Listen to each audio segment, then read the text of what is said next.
കൂട്ടത്തിൽ ഞാൻ ആദ്യം ബക്രുചേട്ടനെയും തുടങ്ങാം. കണ്ണാടിയൊക്കെ വെച്ച് തള്ളാൻ റെഡി ആയിട്ട് വന്നിരിക്കുന്നത് ബക്രുചേട്ടനെയും തുടങ്ങും. ഐശ്വര്യമായിട്ട് ഇതുവരെയുള്ളതൊക്കെ വിട്ടേക്ക്, മറന്നേര്. അല്ല, ഞാൻ ഇത് വെച്ച് വന്നപ്പോഴത്തേക്കിന് ഞാൻ ഒരു ഇതായിട്ട് തോന്നിയായിരുന്നു.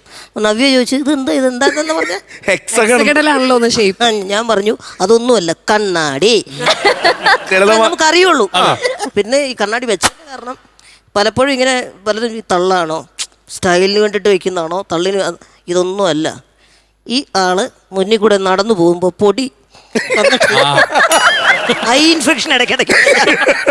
അത് ഇയാളെന്നല്ല, എല്ലാരും നടക്കുമ്പോ. അതുകൊണ്ട് ഇത്രയും ഭൂമിയിൽ നിന്ന് നമ്മൾ നല്ല ലെവലിലാണല്ലോ, ലോ ലെവലിൽ നിൽക്കുന്നതുകൊണ്ട് ഇതിങ്ങനെ വന്ന് കണ്ണിന് പ്രശ്നമായപ്പോ അങ്ങനെ വെച്ച് തുടങ്ങി, അങ്ങനെ ശീലമായെന്ന് മാത്രമേ ഉള്ളൂ. ഒരിക്കലും ഇതൊരു തള്ളല്ല. നല്ല ഭംഗിയുണ്ട് കേട്ടോ, നല്ല ഭംഗിയുണ്ട്. ഇതൊക്കെ വെച്ചിട്ട് ഐശ്വര്യമായിട്ട് ബക്രുചേട്ടനെ തള്ളി തുടങ്ങാം നമുക്ക്. കേട്ട തള്ളോ അല്ലെങ്കിൽ ഇതുവരെ പറഞ്ഞതിൽ ഏറ്റവും ഒരു ഗടാഗടിയൻ തള്ളൊക്കെ വെച്ച് നമുക്ക് തുടങ്ങാം. ഞാൻ അറിയാതെ എന്നിൽ ആരോപിക്കപ്പെട്ടൊരു തള്ളുണ്ട്. കാരണം വർഷങ്ങളായിട്ട് ഇവർക്കൊക്കെ അറിയാവുന്ന കാര്യം, ഒരുപാട് പ്രോഗ്രാമുകൾ ചെറിയ ചെറിയ സ്റ്റേജുകളിലൂടെ ചെറിയ പൈസ കൂട്ടി വെച്ച് നമ്മളങ്ങനെ വന്ന് ഇപ്പം നിൽക്കുന്നൊരവസ്ഥയിൽ നിൽക്കുമ്പോൾ ഈ ഗിന്നസ് വേൾഡ് റെക്കോർഡ് കിട്ടിയല്ലോ, അത് കിട്ടിക്കഴിഞ്ഞതിനോട് ശേഷം ചിലരൊക്കെ ഇങ്ങനെ പറഞ്ഞു തുടങ്ങി, ഒരു തള്ളായിട്ട് വേണമെങ്കിൽ നമുക്കത് എടുക്കാം. മറ്റൊന്നുമല്ല, ഇവൻ ഈ ഉണ്ടാക്കിയതെല്ലാം ഗിന്നസ് വേൾഡ് റെക്കോർഡിൽ നിന്ന് കാശ് കിട്ടിയിട്ടാ. ഡോളർ ഇങ്ങനെ മാസം വരികയെന്ന്. അതുകൊണ്ട് ചെറിയ പിരിവൊക്കെ കൊടുത്ത് ആരും മേടിക്കുന്നില്ല ഇപ്പൊ. ഗിന്നസ് വേൾഡ് റെക്കോർഡ് കിട്ടിയല്ലേ വലിയ പിരിവ് വേണം. പിന്നെ ഡോളറല്ലേ വരുന്നത്, അതും കൂടി പറഞ്ഞേക്കാം. ഒരു പൈസ പോലും കിട്ടൂല കേട്ടോ ഗിന്നസ് വേൾഡ് റെക്കോർഡ്, പേര് മാത്രമേ ഉള്ളൂ. പക്ഷെ നീ അന്ന് പറഞ്ഞ എന്താ 1.5 കോടി രൂപ കിട്ടിയെന്ന് പറഞ്ഞാൽ അത് ഗിന്നസ് ട്രൂപ്പിൽ നിന്ന് കഴിഞ്ഞാലാണ്. അത് പറഞ്ഞ വേറൊന്നുകൊണ്ടുമല്ല, അത് കൊള്ളായിരുന്നു. നിന്നെ ചെറുതായിട്ടൊന്ന് മൂഡ് ഔട്ട് ആക്കാൻ വേണ്ടി. ഒരാൾ നന്നായി എന്ന് പറയുമ്പോ മറ്റൊരാൾക്ക് ഉണ്ടാവുന്ന സ്വാഭാവികമായ വേദന. അവൻ അത്രക്ക് പൈസ കിട്ടുള്ളൂ. പിന്നെ ഇവൻ ചോദിച്ചോടാ എങ്ങനെയാടാ ഇതിനകത്ത് കയറാൻ പറ്റുന്നത്? അപ്പൊ ഞാൻ പറഞ്ഞു എന്തെങ്കിലും കഴിവ് വേണം, പ്രത്യേക കഴിവുകളൊക്കെ ഉണ്ടെങ്കിൽ. അങ്ങനെയാണോ? അതിനുള്ള ശ്രമത്തിലാ പുള്ളി ഇപ്പോ. അല്ല, അസീസ്ക്ക് പറയായിരുന്നു പരിശ്രമിക്കേണ്ട ആവശ്യമില്ലാന്ന്. റെക്കോർഡിൽ കയറാനാ പരിശ്രമിച്ചോണ്ടിരുന്നത്.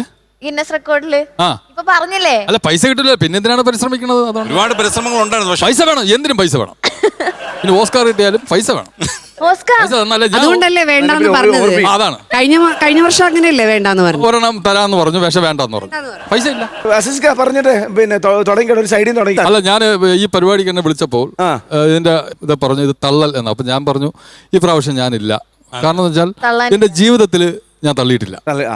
സത്യം, ഞാൻ സത്യസന്ധമായ രീതിയിലാണ് ഞാൻ ജീവിച്ച് ഇതുവരെ പോയിട്ടുള്ളത്. ഇന്ന് വരെ ഒരു കാര്യത്തിലും ഞാൻ തള്ളിയിട്ടുമില്ല. കുറെ കാലം സ്റ്റാർ മാജിക്ക് പിടിച്ചു നിന്ന് തന്നെ തള്ളിയിട്ടല്ലേ? തന്നെയാണ് ഏറ്റവും വലിയ തള്ളു. അത് തള്ളല്ല, ഇതൊന്നും തള്ളേ അല്ല. ശരിക്കും അസസിക്കൊക്കെ അറിയില്ല. ആ മുഖത്തോട്ട് നോക്കിയേ, ഇത്രയും നിഷ്കളങ്ക. അവൻ അന്നു ചെയ്ത തള്ളുകൾ അന്നു മറന്നു പോകുന്നു. സംക്രാന്തിക്ക് ഒരു തള്ളു. ഞാൻ തള്ളൽ ഇവൻ പറഞ്ഞ പോലെ തന്നെ ഞാൻ തള്ളലിന് പറയുന്ന ഒരാളല്ല. പക്ഷെ ഇതുണ്ടായ കാര്യമാണ്. നമ്മൾ ഒരു കുഞ്ഞ് ജനിച്ചു കഴിഞ്ഞാൽ പേരിടുക എന്നുള്ളൊരു ചടങ്ങ് ഒരു വീട്ടിലുള്ളതാണല്ലോ. എന്ന് പറഞ്ഞ പോലെ ഞാൻ ജനിച്ചു കഴിഞ്ഞപ്പോൾ എന്റെ ചെവിയിൽ വന്ന് എന്റെ വാപ്പ എനിക്കിട്ട പേരെന്താന്നറിയോ? എന്താ? തള്ളല്ലോ കേട്ടോ, സിനിമ നടാന്നാ. എന്നിട്ട് ആയില്ലല്ലോ. നീ കാണാത്തോണ്ടാണ്. ആ പുള്ളി ഒരു പടത്തിൽ അഭിനയിച്ചു. മമ്മൂക്ക അങ്ങനെ ചെയ്തു, മമ്മൂക്ക വാരി തരുമായിരുന്നു, മമ്മൂക്കയുടെ കൂടെ നടക്കുകയായിരുന്നു. പറഞ്ഞേട്ടാ, നീ സിനിമ കാണാത്തോണ്ടാണ്. മഞ്ഞുമൽ ബോയ്സ് കേട്ടാ? ഇല്ല, ഇറങ്ങിയ പകുതി പടം കണ്ടിട്ടില്ല. അല്ല, ഇത് കറക്റ്റ് ആണ് കേട്ടോ. സിനിമ നടാന്നാണ് എന്നെ പേരിട്ടിരിക്കുന്നത്. ചിലപ്പം വരുമായിരിക്കും സിനിമ, അന്ന് കഴിയുമ്പോഴാകാമല്ലോ. അന്നേരം ഞാനിത് രജിസ്റ്റർ ചെയ്യാൻ നസീർ സംക്രാന്തി ഇത് മാറ്റി സിനിമ നടൻ നസീർ എന്നാക്കാൻ വേണ്ടി ഇരിക്കുകയാണ്. തള്ളല്ലോ. തള്ളിയില്ല. അല്ല, നസീർ എന്നുള്ള പേര്. അപ്പൊ അച്ഛൻ ഇദ്ദേഹത്തിന്റെ വാപ്പ നസീർ സാറിന്റെ ഫാനായിരിക്കും. അതെ അതെ. അപ്പൊ അതുപോലെ ആദ്യം സിനിമ ഇട്ടിട്ടാണ് പിന്നെ നസീർ ഇട്ടത്. അത്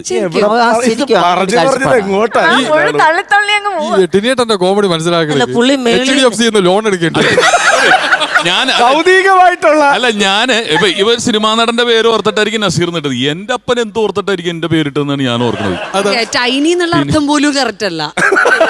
വളരെ ടൈനി ആയിട്ടുള്ള ഒരാള്.